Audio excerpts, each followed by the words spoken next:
Hello aspirants, so welcome to Ignite IAS. Today we are going to discuss about Indian economy prelims analysis which is conducted by UPSC on 2023. If you see the question paper, the total question paper consisting of 100 questions. In that 100 questions, economy related questions consist of 16 questions. Out of 16 questions, easily you can attempt 6 questions and 4 questions are moderate, 6 questions are consist to be tough. So if you see the trend analysis which is given by the UPSC, it is slightly changing. And economy related questions, last year it is little bit easy. And if you see the current questions which is given in the examination is consist of a mixed bag, but it is slightly tilted towards moderate and tough. So let us begin the question analysis related to Indian economy.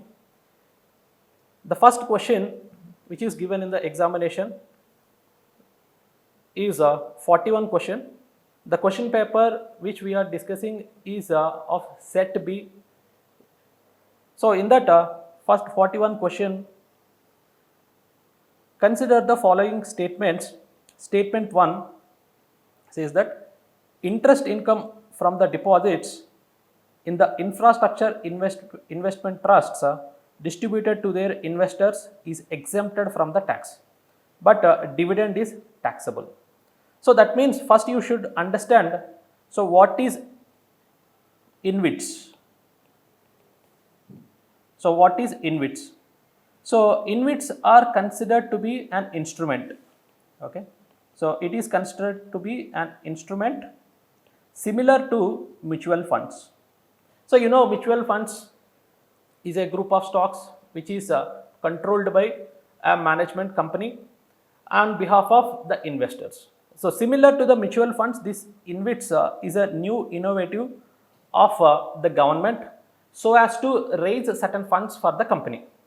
So here whenever company need investments, okay, these investments are pooled up by the InvITs and it can use for expansion of the company or to develop any of the new infrastructure projects. Okay, and the InvITs, these investments in InvITs is considered to be having certain time period.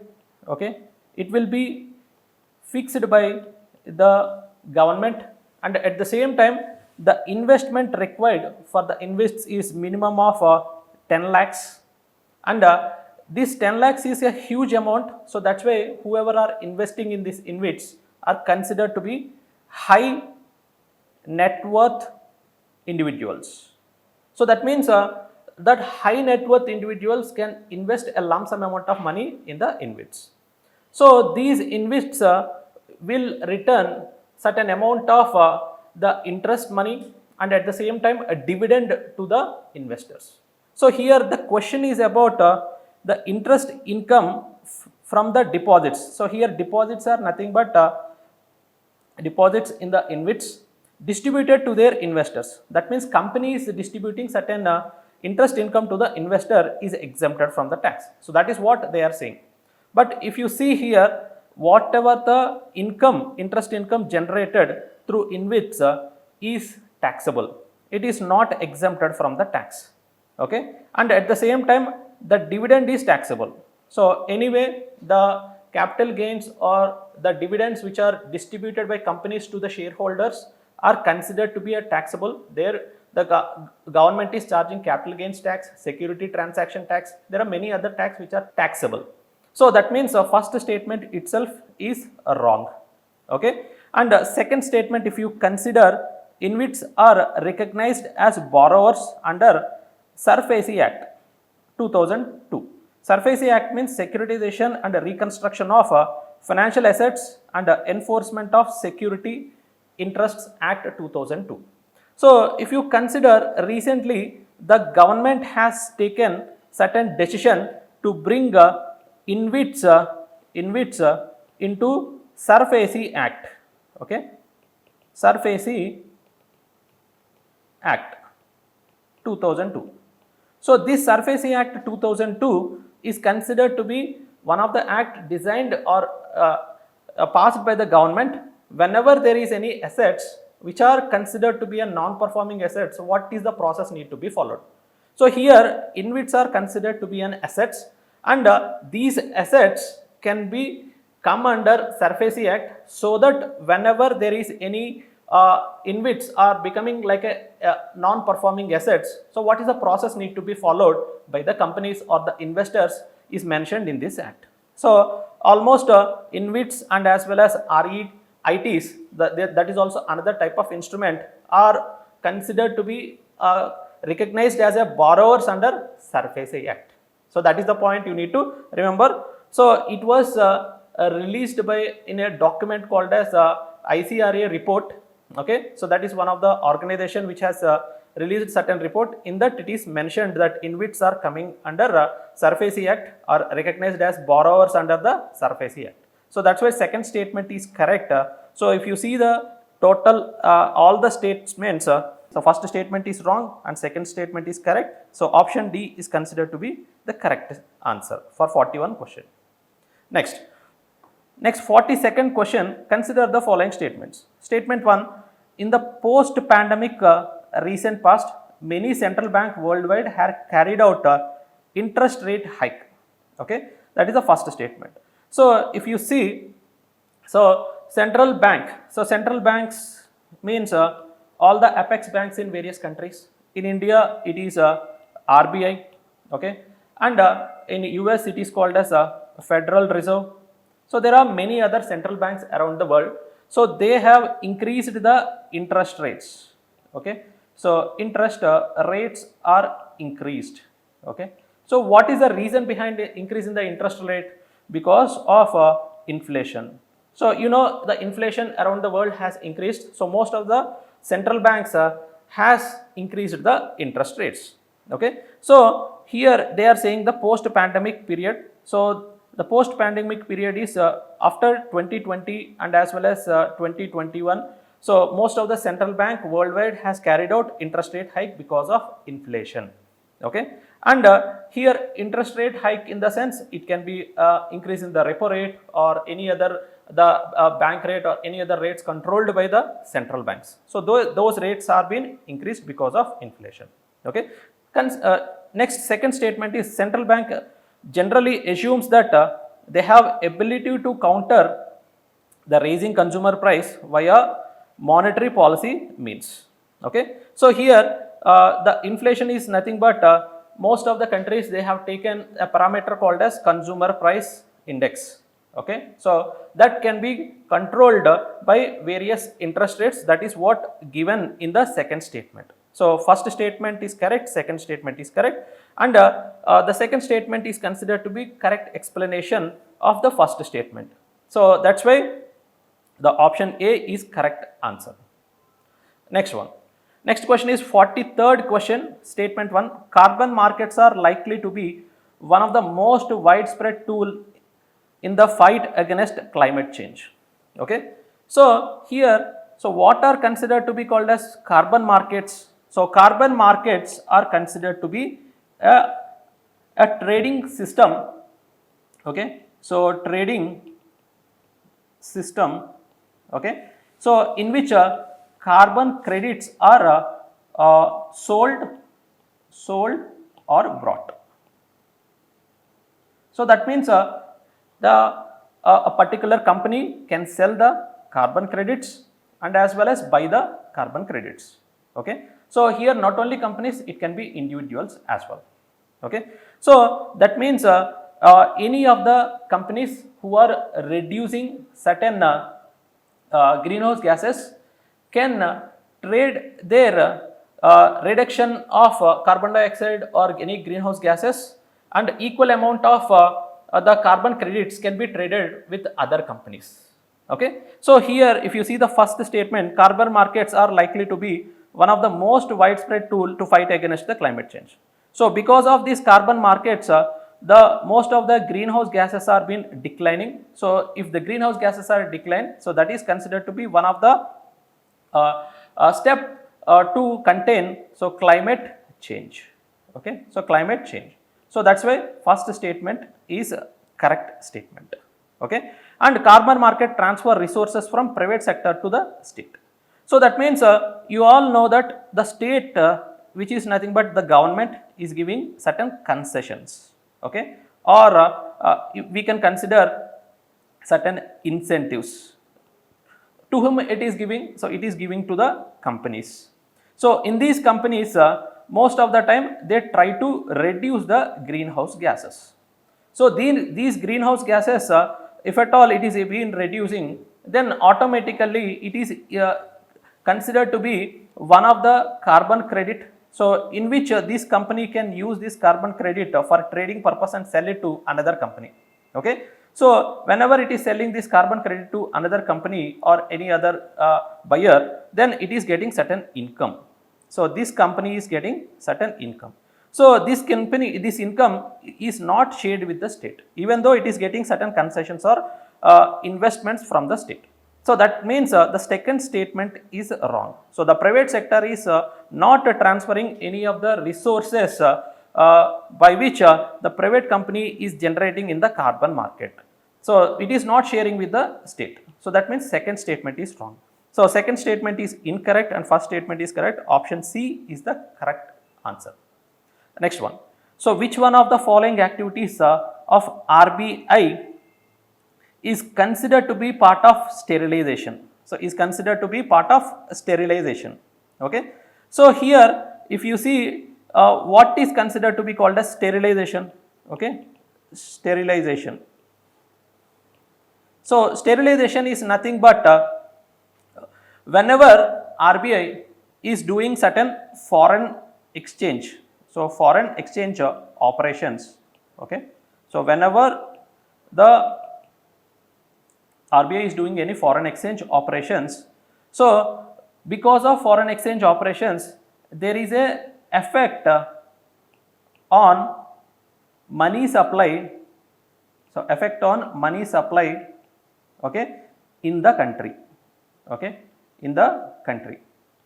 So to stabilize this money supply in the country, or to manage liquidity effect in the within the country, RBI using many operations, or RBI is doing certain activities, okay, to stabilize the money supply in the country.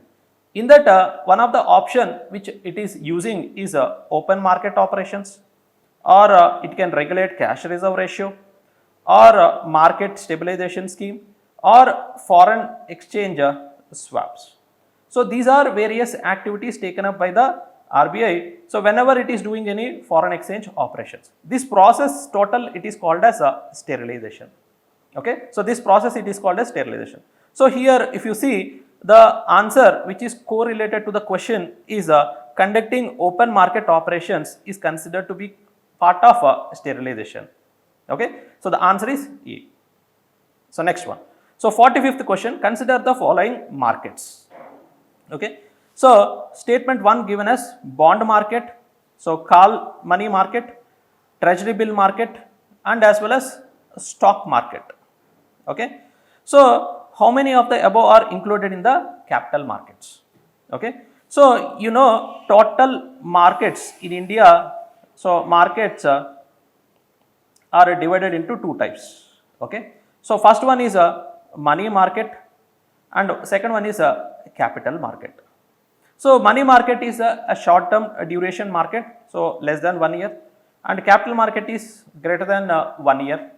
Okay, so here market is nothing but the investment, and as well as some of the companies need that investments. Okay, so you can take the investments. Okay, so for example any large companies there, it is having enough amount of money, it will invest in some of the other companies, and some of the companies in need of money, they will take the money from the any larger companies. So that is where the market is generating certain resources and investing certain resources. So generation and investment of resources is done in the money market and as well as capital market. So here they are asking about the capital markets. Okay, so which of the following are considered to be the capital markets. So here in India, so in capital markets there are two types are there. So one is a bond market and as well as the stock market. Okay, so bond market and as well as stock market. So this bond market where is controlled by the RBI, the stock market is controlled by the SEBI. So this is what we have discussed in the classes.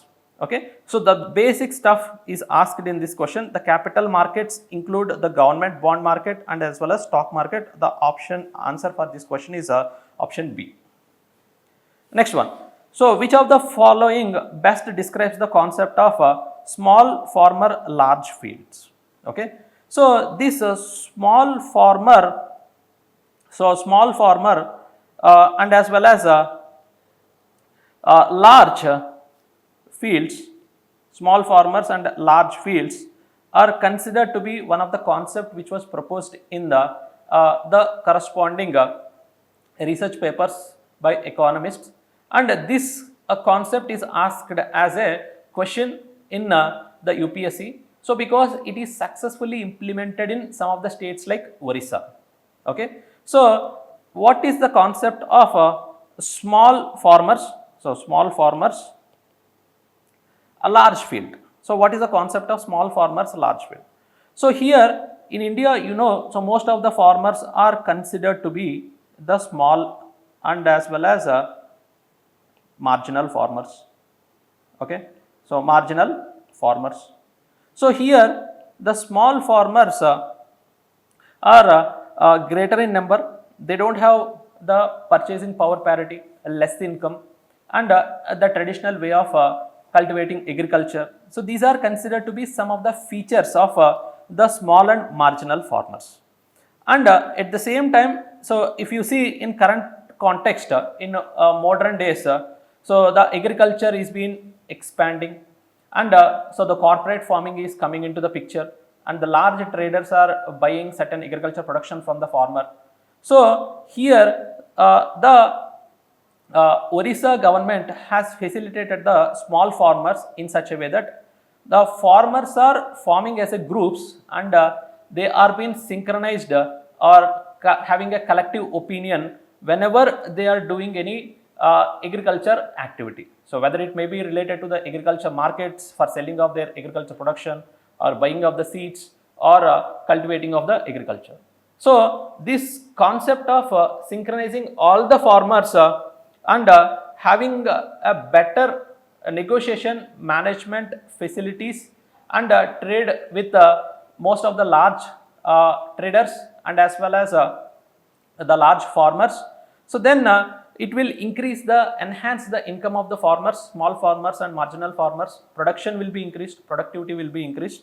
So that is how this concept of small farmers a large field has been emerged. So if you see the options, the many option B, if you consider, so many marginal farmers in an area organized themselves into groups and synchronize and harmonize selected agriculture operations. So option B is considered to be the answer. Okay. So if you see here, so this concept of small farmers large field is considered to be one of the new type of technique which is followed by the Orissa government and has been a successful model which is implemented in that state. Okay. Next question. So consider the following statement. The government of India provide a minimum support price for the Niger seeds, and second statement is it is a kharif crop. Niger is cultivated as a kharif crop, and third statement is some of the tribal groups in India use Niger seed oil for cooking. So how many of the above statements are correct? Okay. So if you see, so with respect to the Niger seed, okay, so this Niger seed is considered to be one of the kharif crop which is grown in India. Okay. So particularly in the summer and monsoon season, and you know the typical climatic conditions which are being adopted for this type of crop in India. So that's why it is considered to be called as a kharif crop. Okay. And at the same time, if you see this Niger seed is considered to be included in the MSP. Okay. So you know the government of India is giving minimum support price for almost 22 plus 1 crops in India, and one among them is the Niger seed. Okay, and at the same time it is considered to be used by some of the tribal groups in India for cooking purpose. Okay, and particularly in the northeastern region, so this Niger seed is used for cooking purpose. Okay, so that's why the question having all the three statements are correct. The option C is the correct answer. Okay, so next one is 48th question. Consider the investments in following assets. Okay, so here they are saying about assets. So first one brand recognition, second one inventory, third one intellectual property, fourth one mailing list of clients. Okay, so consider how many of the above are considered intangible investments. So intangible investments means so which is not having any physical form. So those are considered to be called as intangible investments. Okay, so here except inventory. Okay, so except inventory, so all other three are considered to be an intangible investments. So like a brand recognition, intellectual property, and mailing of clients, and there are many other ways there are many other intangible investments like research and development is one, and customer relationship is one, and contract and licenses is one, goodwill is one. So these are some of the intangible investments done by most of the people. Okay, so this is a generic question which is asked, and in the class also we have discussed what is intangible and as well as tangible. So based on that information you can directly answer this question. So the answer for this one is option C, only 3. Okay, next consider the following statement. This is also very easy question. Demographic performance, forest and ecology, governance reforms, stable government, tax and fiscal efforts. So horizontal devolution of 15th Finance Commission used how many of the above criteria other than population area, income distance. Okay, so you know 15th Finance Commission is being appointed by the government for a period of 2021 to 26. Okay, and it has already recommended for 1 year 2020 and 21. Okay, so in that it has changed the formula for horizontal devolution. So it will divide it into the vertical devolution and horizontal devolution. Vertical devolution is nothing but the central government is devolving certain resources to the state government, so that is 41%, and horizontal devolution is this 41% should be divided among the states. Okay, so here if you consider horizontal devolution, the formula which is adopted by the Finance Commission is first one income distance for 45% has been allocated, and the second one is area 15%. Okay, and population it is 15%, and demographic performance it is 12.5%, and forest and ecology it is 10%, and tax and fiscal effort is for 2.5%. Okay, so in the question they are asking except population, area and income distance. So what all the other particular criteria are being used by the respective 15th Finance Commission for horizontal devolution. So that is the question they are asking. So here if you see demographic performance is there, okay, and forest and ecology is there, and tax and fiscal efforts. So 3 are correct. So option B is the correct answer. Okay, next question. So consider the following infrastructure sector. So affordable housing, mass rapid transport, healthcare, renewable energy. So UNOPS is considered to be one of the organization, so which is called as United Nations Office for Project Services. So UNOPS. So it is implementing a program called as Sustainable Investments in Infrastructure and Innovation, so which focuses on for its investments. So here most of the infrastructure projects need investments. So this organization is facilitating those investments through S3I initiative. Okay, so in which type of infrastructure projects these investments are being supported? Okay, so if you see here, so UNOPS okay, is supporting sustainable development infrastructure. Second one is social infrastructure, okay, and third one is digital infrastructure, okay, and fourth one is innovative, okay, finance mechanisms, okay, and next one is capacity building and knowledge sharing. So these are the various infra projects related to them, okay, the UN ops is supporting.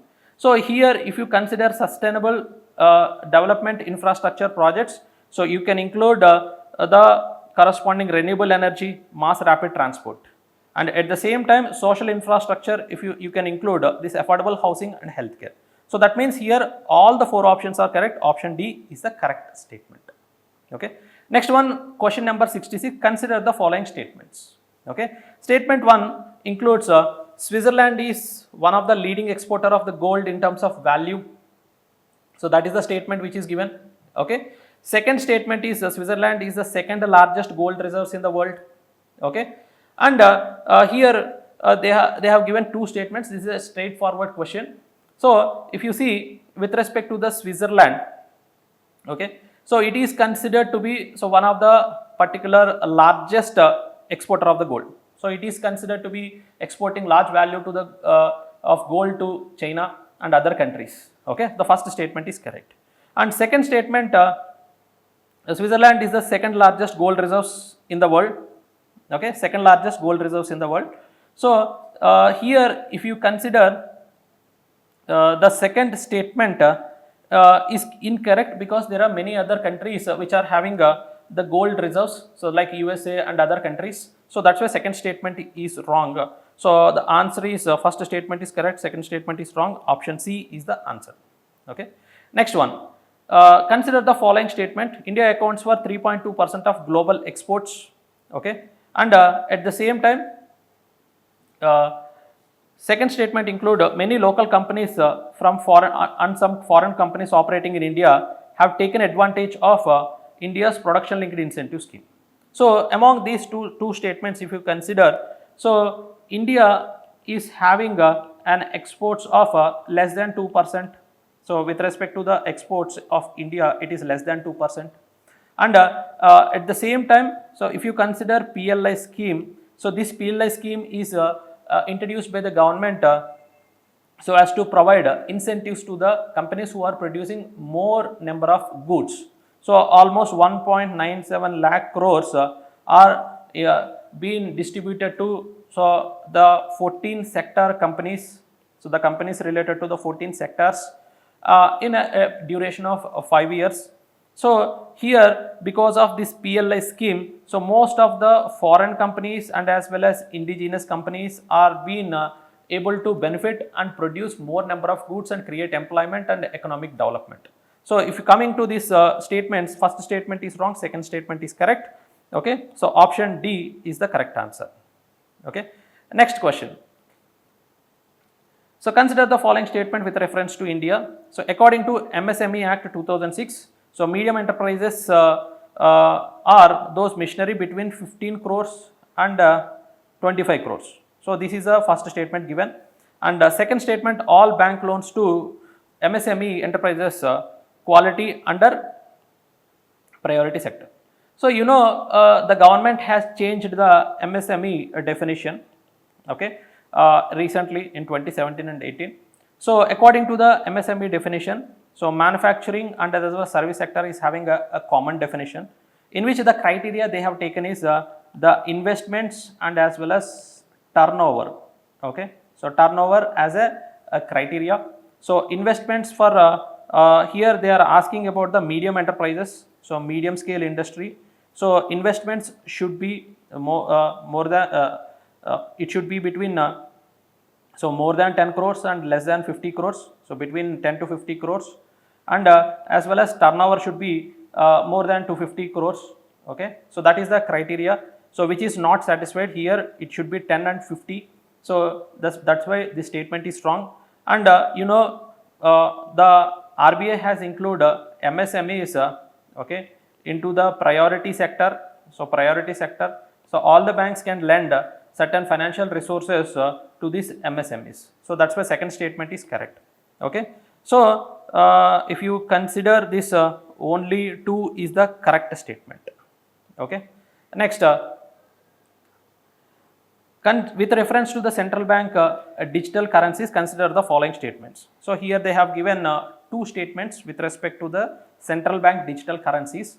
So first statement is, it is possible to make payments in digital currency without using dollar, US dollar and SWIFT system. Okay. And the second statement is about digital currency can be distributed with condition programmed into it, such as time frame for spending it. So if you see, the most of the countries, country 1 to country 2, if they want to transfer any money, they are using a special mechanism developed by the US, which is called as a SWIFT. Okay. And recently countries want to come out of this SWIFT, so because of various sanctions or because of expansion of their trade with local currencies with other countries. So that's why they are coming out of this SWIFT mechanism. So that's why they want to develop their own digital currencies. So example is, the China has developed this digital currency, and India also in future it may develop its own digital currency. So coming to the second statement, so does this digital currency has a condition programmed? Yes. So it is using a blockchain technology for the releasing digital currencies, and at the same time whether there is any time frame for this digital currencies. So definitely the China has introduced a certain time frame. Within that time frame people has to use it. Okay. So that means both the statements are correct. So both answer C, option C is the correct statement. Next one is, in the context of finance, the beta refers to. So in the context of finance, the beta refers to.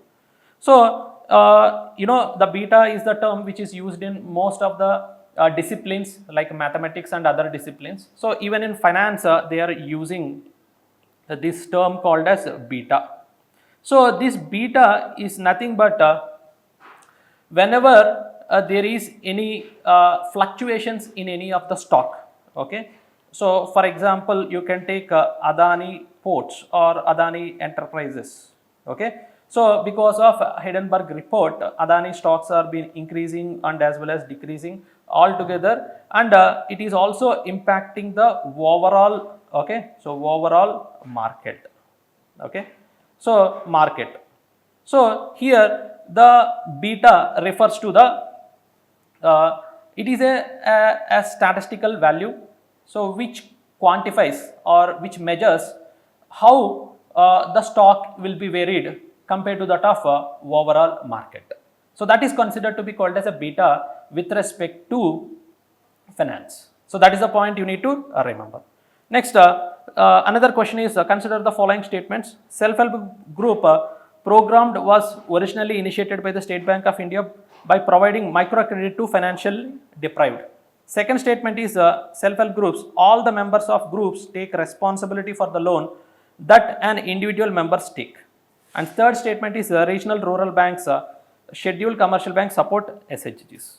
So if you see SHG program, okay, so self-help groups program was being started as a one of the NGO initiative, so which is considered to be called as SEVA in 1972.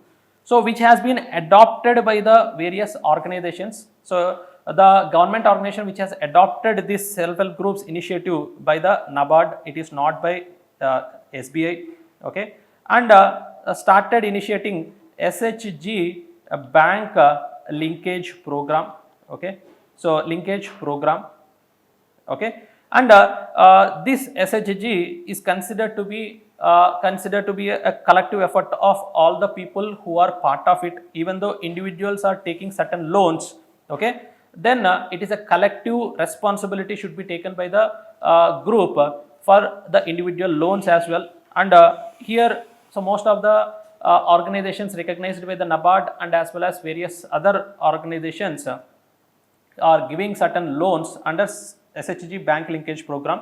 So in the statement they have given as RRBs and as well as the corresponding scheduled commercial banks are giving certain loans to the SHGs. So this is also correct statement. So altogether this first statement is wrong and second is correct and third is correct. So the above statements are correct. How many means only 2 statements are correct. Okay. My analysis with respect to my opinion with respect to Indian economy is this question paper is a bit tough. So for the fresher and as well as the experienced the people. So every person need certain guide and as well as the corresponding aspirants has to prepare in a right approach. So this type of paper is considered to be very complicated for them because most of the questions which they have asked from the newspaper, so originally most of the faculties try to ignore them or they do teach only the basics. So to address this type of questions, we required elaborate analysis with respect to the current affairs and as well as you need certain guide which will help you in a right way. Okay, so hope this explanation is very much for you people to analyze UPSC Civil Services 2023 Prelims exam, and at the same time in the next coming days we will come up with many more videos like this to give you the right information. Collective efforts done by the Ignite is much appreciated. So all the best. Thank you.